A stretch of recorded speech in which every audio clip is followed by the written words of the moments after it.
No, no, no, no. Hoy les traigo una historia que no van a querer dejar a la mitad, porque detrás de cada gran comediante hay un cómplice silencioso, una sombra brillante que lo hace brillar más. No, no, no, no, no, no, no, no, no, no, no, no, no, no, no. Que no.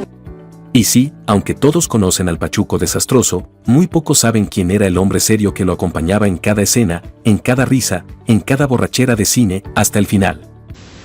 Y ven acá, joven querida, que de tal manera desprecias mi vida. ¿Será cierto que sin él, Tintán no habría sido el mismo? ¿Y que cuando ese hombre cayó, al otro también se le apagó el alma? Y ven, reclina aquí tu frente sobre mi acerado y angustiado pecho. ¿Qué tanto nos ocultó de su vida personal? ¿Y por qué, a pesar de su talento, se mantuvo siempre lejos del escándalo? Hoy vamos a levantar esa cortina. Ya. ¡Órale! No, ya se me pasaron las ganas. ¿Y eso por qué? Así que si ya te picó la curiosidad, que seguro sí, dale like de una vez, suscríbete al canal y activa la campanita, porque esta historia te va a dejar pensando en todo lo que el cine de oro tuvo y en todo lo que perdió. Y soñé que te iban por este bulevar que tienes aquí en medio de estos dos entradones, ¿ves? Bienvenidos a Tutoriales Gerberín Mini, donde el chisme es clásico, pero el morbo siempre está al día. Y como toda buena historia, la de Marcelo también tiene su inicio sabrosón y lleno de detalles que muchos ni se imaginan. Todo arrancó en Tampico Alto, en la zona norte de Veracruz, justo en una casona de esas de antes, de techos altos y portón de madera, que quedaba en la esquina de las calles Revolución y Palacio Municipal. Esa propiedad, según se cuenta, era de una familia acomodada, formada por Felicitas Pérez y Vita Valdés. Y fue ahí donde presuntamente, su madre, Carlota Chávez, llegó buscando chamba. Estaba embarazada y no tardaron en darle alojamiento y trabajo. Meses después, el 13 de marzo de 1911, nacía quien años más tarde haría reír a todo México. Allá en el rancho grande, allá donde viví. Los cronistas locales aseguran que ese dato está registrado en los libros del registro civil, que hoy descansan en Jalapa, capital veracruzana. Y aunque su nacimiento fue sencillo y sin reflectores, nadie imaginaba que ese niño de carita seria y mirada viva iba a conquistar las carpas, los escenarios y hasta el celuloide. Y emborrachémonos hasta que nos caiganos y nos levantenos. Marcelo vivió sus primeros años como cualquier chamaco de pueblo, corriendo por la plaza, metiéndose entre los callejones y aprendiendo las primeras letras en la escuelita que quedaba frente a su casa. Pero todo cambió cuando su mamá decidió mudarse con él a Tampico, donde empezaría una vida nueva. Y fue justo ahí donde el destino empezó a afilar sus herramientas. ¿Y ahora qué hacemos, tío? Pues ahora hay que inventar algo como en el teatro. Se dice que desde chavito, Marcelo ya traía el ritmo en la sangre. Agarraba la guitarra como si la hubiera mamado con la leche. Oye, vale. Tocaba de oído, con sentimiento, y más de una vez hizo que hasta el bolero del mercado se le quedara viendo con cara de ¿y este escuincle de dónde salió? Esa sensibilidad musical lo fue metiendo poco a poco al mundo del espectáculo popular, las carpas. Y ahí sí, que agárrense, porque el muchacho no llegó a aprender, llegó a brillar. ¿Con cuál me arranco? Arráncate con Rosita Alvírez. No, mejor Rosendo Abriles. Las carpas eran el YouTube de la época, puro talento en vivo, sin filtro ni repeticiones. Había una rancherita que alegre me decía, que alegre me decía.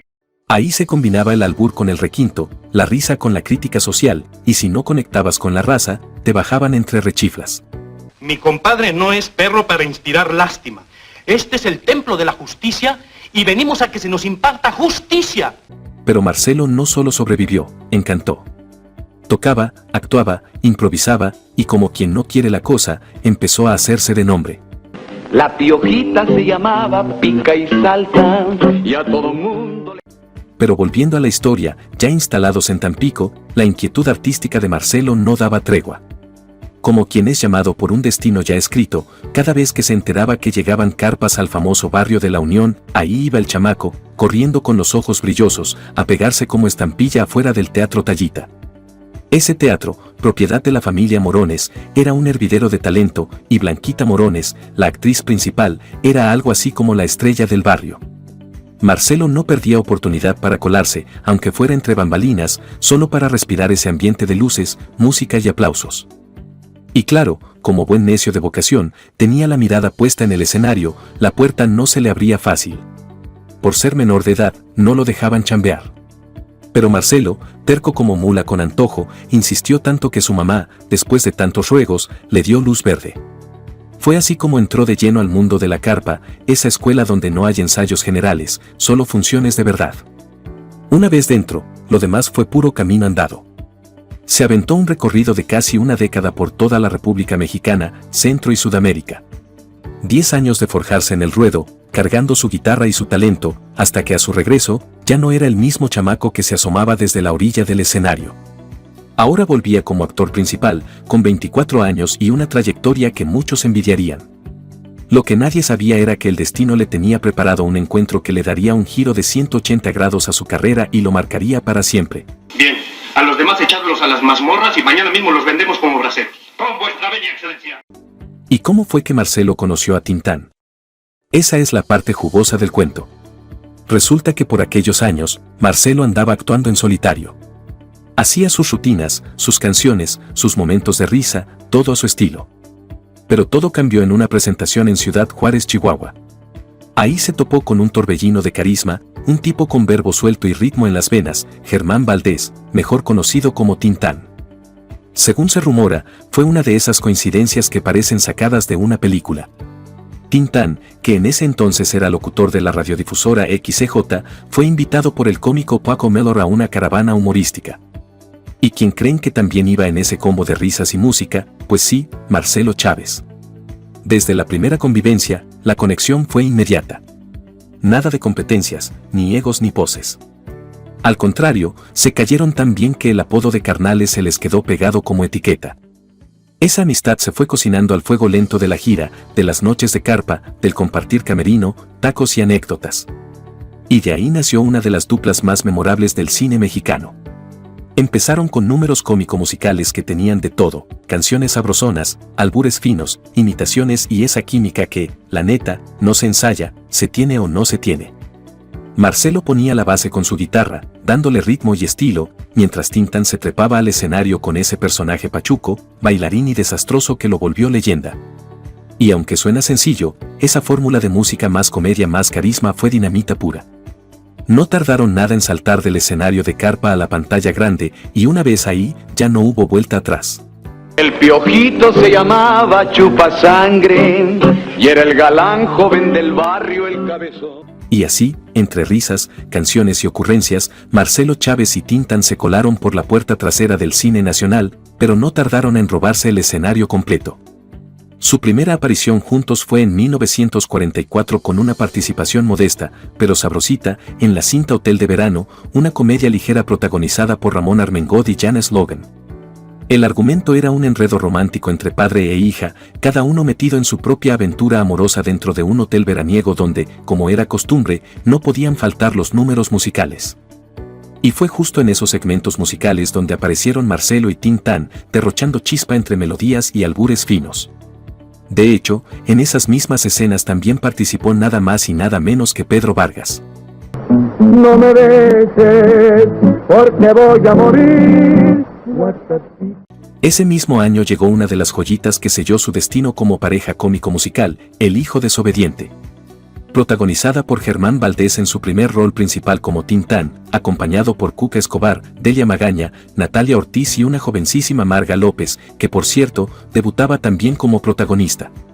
Pero claro, ahí estaba Marcelo, haciendo el papel de Marcelo Fortuna, un millonario a quien su propia familia quería verle la cara y vaciarle la cartera. La trama era puro enredo y sabrosura. Tintán, un cantante soñador, es confundido con Marcelo Fortuna. Mi nombre es otro. Ah, sí, y para cómo te sientes ahorita, ¿cómo te llamas? Pascual, prefiero por esta vez que me sigas llamando Pascual.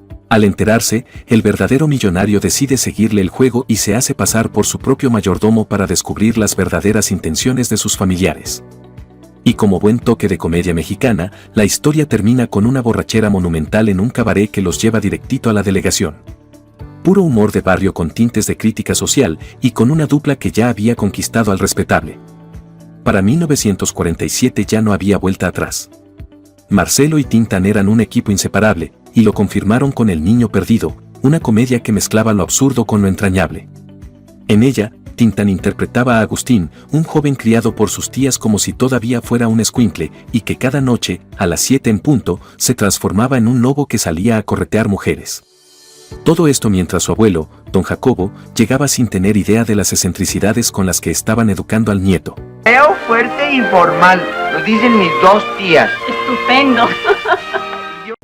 Marcelo, por su parte, daba vida al profesor Quintín Chumacero, contratado por las tías para poner orden en ese caos. Pero claro, entre confusiones, travesuras y enredos, lo único que se lograba era echar más leña al fuego cómico. Y ahí, otra vez, se confirmaba que esta pareja no tenía comparación. Mientras Tintán armaba el relajo con su pachuco encantador, Marcelo equilibraba la balanza. No era un patiño cualquiera, de esos que solo sirven de saco de boxeo, no señor. Marcelo tenía porte, elegancia y una guitarra que hablaba más que 1000 líneas de guión. Su rostro serio y esa aura casi intocable lo convertían en el cómplice perfecto para que el caos de Tintán no solo fuera gracioso, sino también entrañable. Eran el yin y el yang de la comedia nacional y apenas estaban calentando motores. Permítame disculparme, no sabía que trataba con dos magníficos artistas. Pero ahí no paró la cosa, no señor. La máquina de risas que formaban Marcelo Chávez y Tintán ya estaba bien aceitada, y en 1948 llegó a las pantallas una de esas joyitas que siguen sacando carcajadas hasta hoy, Músico, Poeta y Loco. Y sí, como su nombre lo dice, la película era un verdadero despapalle cómico. En esta cinta, Tintán y Marcelo interpretan a un par de estafadores disfrazados de merolicos, esos que te venden milagros embotellados y pastillas para todo mal. Pero cuando los empiezan a perseguir los afectados por sus curitas milagrosas, los dos deciden esconderse, y ¿adivinen dónde? En un internado de señoritas. Y para ponerle más sabor al caldo, en esta película también aparece Meche Barba, nada menos que una de las divas del cine de rumberas. Ahí nomás, pa' que vean, con quien se codeaba el buen carnal Marcelo. Luego llegó El Rey del Barrio, donde Tintán se lucía como un ferrocarrilero de corazón noble pero métodos cuestionables. Era como un Robin Hood moderno, que se dedicaba a estafar mujeres ricas para ayudar a su vecindad. Todo iba bien hasta que una de esas damas adineradas cae rendida a sus pies. ¿Y quién creen que le traía la patrulla encima? Pues sí, el mismísimo Marcelo, que esta vez interpretaba a un policía empeñado en desenmascarar a su compadre. Aquí ya no era el músico a un ladito, era el contrapunto, el freno del loco pachuco, el que ponía la cara seria en medio del relajo. Oiga, deme razón de su hermano. ¿De mi hermano? ¿Cuál hermano? Su cuate, pues cuál. Ese mismo año, en 1949, también se estrenó Soy Charro de Levita, donde Tintán y Marcelo terminan, sin querer queriendo, cuidando a un bebé que les deja Carmelita. Y como si fuera poco, los contrata un empresario de carpas y arrancan una nueva serie de aventuras. Aquí ya se notaba que la fórmula no solo funcionaba. Ese mismo año, Marcelo tuvo un papel sabrosón en No me defiendas compadre, donde interpretó a un aspirante abogado que tenía la mala costumbre de meterse en los asuntos de su amigo, y siempre la regaba. Quería ayudar, sí, pero cada intento era un desastre. El clásico personaje que complica más las cosas con sus buenas intenciones. Y aunque el papel era distinto, mantenía ese sello que lo hacía tan querido, serio pero cómico, recto pero con chispa. Eso es lo que usted quisiera, pero no se va a poder, para algo soy el defensor de la señorita. Marcelito, no se ofenda. Y para cerrar con broche de oro esa racha gloriosa, en 1950 llegó La Marca del Zorrillo, que no era otra cosa más que una sabrosísima parodia del zorro. Aquí, Tintán era un joven aristócrata algo presumido que, tras beber una pócima de una bruja, se volvía invencible por ratos y se convertía en un justiciero que luchaba contra un gobernador corrupto. ¿Y quién creen que era ese tirano con cara de pocos amigos? Pues sí, Marcelo, quien se aventó un papel de villano como Don Marcelo de Toluca. Y para ponerle más crema a los tacos, en esta cinta también actuaba la gran Silvia Pinal, que apenas empezaba a dar pasos grandes en el cine. Y aunque en las primeras películas el nombre de Marcelo Chávez apenas si figuraba en los créditos, si acaso escondido entre los secundarios o como un guiño para los que sabían quién era, eso cambió con Sinbad el Mareado en 1950. Aquí sí, con todas sus letras, apareció desde el inicio, porque ya nadie podía ignorar lo que aportaba este carnal al cine nacional. En esta cinta, Marcelo interpreta nada menos que al jefe de una banda de falsificadores de billetes, un tipo elegante pero de moral, digamos, flexible. Mientras tanto, Tintán se luce como un vagabundo acapulqueño, Sinbad, que anda más enfocado en conquistar turistas que en mantener su relación con la fiel Azucena. El resultado, un enredo playero de enredos amorosos, billetes falsos, persecuciones y escenas para soltar la carcajada.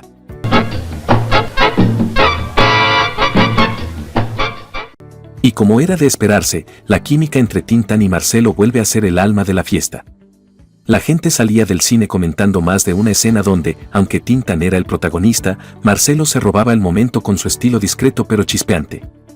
Luego vino El Revoltoso en 1951, donde Marcelo volvió a tomar el rol de villano, pero con ese saborcito cómico que ya era su marca.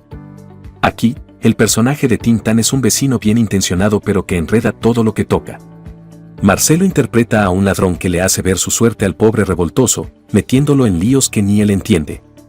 Y otra vez, la fórmula funcionó como relojito, uno soltaba la chispa y el otro ponía la tensión, creando una comedia que hacía que el público riera sin parar, y sin saber si reían del enredo o del puro carisma de los actores. Pero si alguien pensaba que ya habían visto todo, en 1952 llegó El Bello Durmiente, una locura de comedia prehistórica que mezclaba la edad de piedra con el humor más moderno. Tintán interpretaba a Triquitrán, un cavernícola galán, enamorado hasta los huesos de Jade, una cavernaria de armas tomar, interpretada por Lilia del Valle. ¿Pero quién creen que venía a meterle sabor a este menjurje jurásico? Pues sí, el inigualable Marcelo Chávez, que aquí hizo doble papel, como Tico Tico, un personaje pintoresco del pasado, y como Don Marcelo, nada más y nada menos que el suegro de Triquitrán. Entre tanta película sabrosita donde Marcelo Chávez dejó su sello, hay una que destaca por lo curioso de su papel y por lo bien que se le daba el humor con tintes de crítica social, El Ceniciento, de 1952. Aquí se aventaron una parodia mexicana del cuento clásico de la Cenicienta, pero al estilo Tintán, o sea, con más albures que hadas madrinas y más vecinos que castillos. En esta versión, Tintán interpreta a Valentín Gaitán, un indio chamula que llega desde Chiapas a la gran ciudad de México buscando una mejor vida.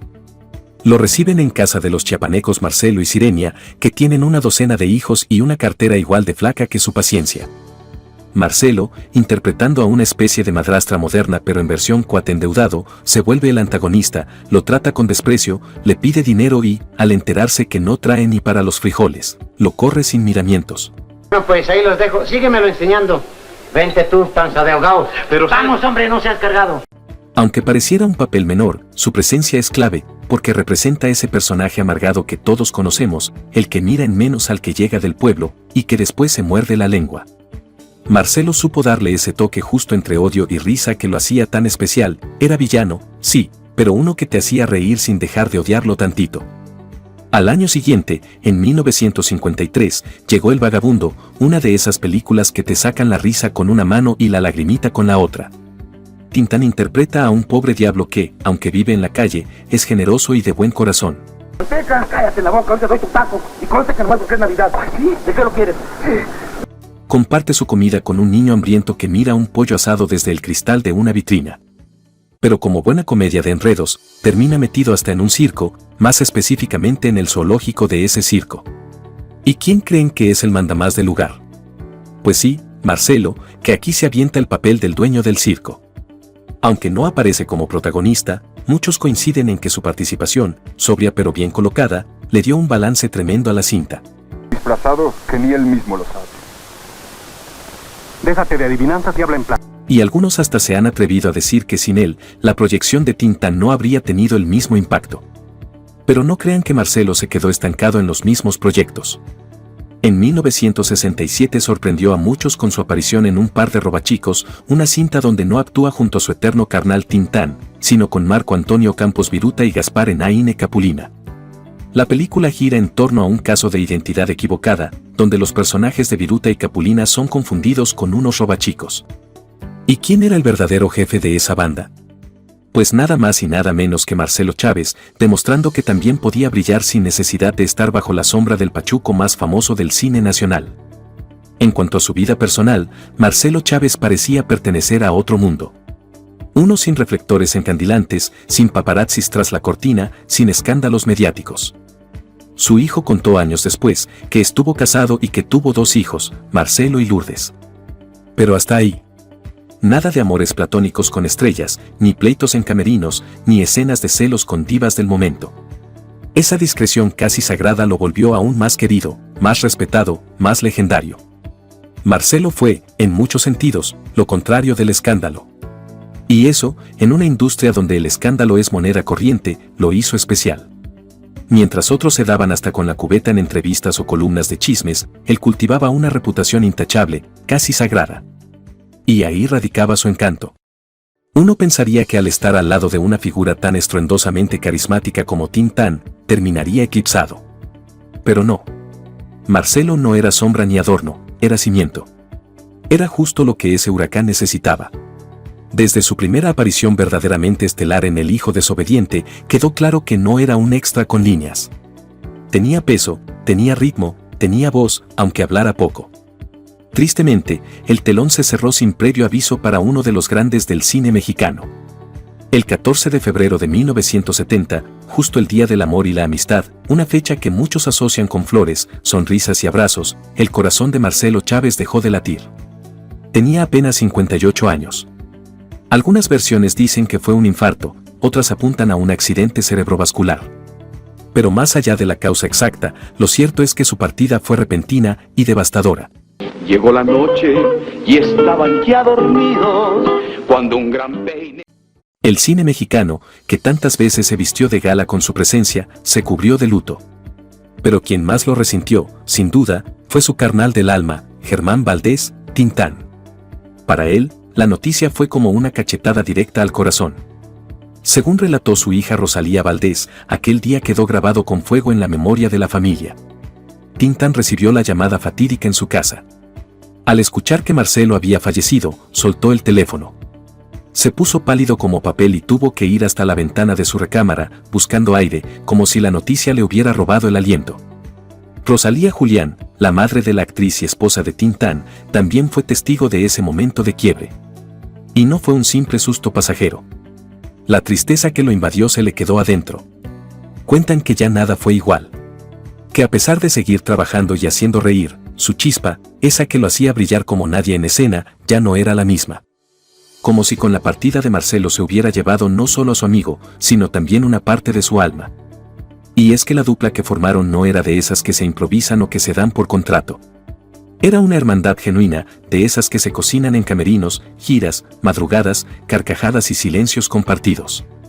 Marcelo no era un actor más en la vida de Tintán, era su equilibrio, su ancla, su escudo y su espejo. Hoy, los restos de Marcelo Chávez descansan en la sección de actores del Panteón Jardín, allá en la Ciudad de México, ese cementerio donde las leyendas del cine de oro mexicano se echan la siesta eterna entre flores y recuerdos. Pero no, su memoria no está enterrada. Porque Marcelo sigue vivo en cada escena donde entra con su guitarra y pone orden al relajito, en cada carcajada que arranca con solo levantar una ceja, y sobre todo, en esa química inolvidable que compartió con Tintán. Una magia que todavía hoy, gracias a una transmisión madrugadora en la televisión abierta o un video perdido en YouTube, sigue enamorando a quienes lo descubren por primera vez. Y así se cierra la historia del gran Marcelo Chávez, el carnal que, sin hacer ruido, se ganó un lugar eterno en el corazón del cine mexicano. Un hombre que no necesitó escándalos, ni portadas, ni pleitos de camerino para brillar. Brilló por su talento, por su lealtad, por esa mirada seria que decía más que 1000 palabras y por ser el complemento perfecto de una de las duplas más queridas de todos los tiempos. Pica y salta, y a todo mundo le sabía coquetear. Si este viaje por la vida de Marcelo Chávez lo hizo reír, lo sorprendió o simplemente le arrancó una lagrimita, no se vaya sin dejarnos un like bien merecido, suscribirse y activar la campanita para que no se le pase ninguna de estas joyitas de la farándula de antaño. Comparta este video con su tía, su abuelo o ese amigo que ama el cine de oro y que seguro también le va a entrar la nostalgia. Y recuerde, aquí en Tutoriales Gerberín Nini, seguimos rescatando las historias que merecen ser contadas y a los personajes que jamás deben ser olvidados. Nos vemos en la próxima.